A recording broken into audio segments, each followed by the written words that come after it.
Hello and welcome to a new video. আপনারা ইতিমধ্যে অবগত আছেন আগামীকাল ডিএ মামলাটি লিস্টেড আছে এবং সেই সংক্রান্ত একটি গুরুত্বপূর্ণ ব্যাপার লক্ষ্য করা গেল। আমরা মহামান্য সুপ্রিম কোর্টের অফিসিয়াল সাইটে এলাম এবং সেখান থেকে পুরো ব্যাপারটা আপনার সাথে শেয়ার করব। তো তার আগে চ্যানেলটিকে অবশ্যই আপনারা সাবস্ক্রাইব করে রাখুন এবং যারা নতুন দেখছেন আমাদের আগের ভিডিওগুলো দেখতে ভুলবেন না। যারা ফেসবুক থেকে দেখছেন আমাদের এই পেজটিকে ফলো করতে ভুলবেন না। তো আমরা এখন চলে এলাম supreme court of India official site এবং সেখানে যে কজ লিস্ট সেকশন আছে সেই কজ লিস্ট সেকশনের মধ্যে যে সাপ্লিমেন্টারি জায়গা আছে অর্থাৎ সাপ্লিমেন্টারি কজ লিস্ট ডাউনলোড করার জায়গা সেটা আমরা ডাউনলোড করলাম 16/5/2025 অর্থাৎ আগামীকালের জন্য।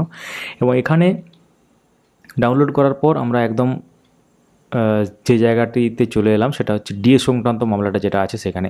তো একটু পরিবর্তন আপনারা লক্ষ্য করবেন, সেটা হচ্ছে কোর্ট নম্বর আগের ছিল 15, এখন হয়েছে 14, কিন্তু মাননীয় বিচারপতির দ্বয় কিন্তু সেম আছেন, honourable mister justice Sanjay Karol, honourable mister justice Sandeep Mehta.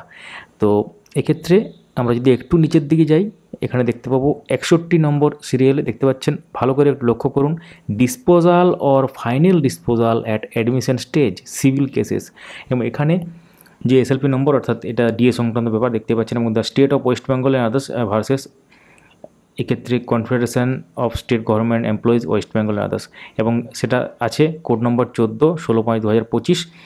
এবং এখানে আপনারা 61 নম্বর যে সিরিয়ালটা আছে সেটা দেখতে পাচ্ছেন, কিন্তু আমরা টপ অফ দ্য বোর্ড বললাম কেন, সেটা কেন বললাম এখানে দেখুন লেখা আছে to be taken at the top of the board high up on the board. মানে এখানে যেমন লেখা আছে disposal or final disposal at admission stage civil cases, এটা কিন্তু পরিষ্কারভাবে এখানে হেডিং লেখা দেখতে পাচ্ছেন।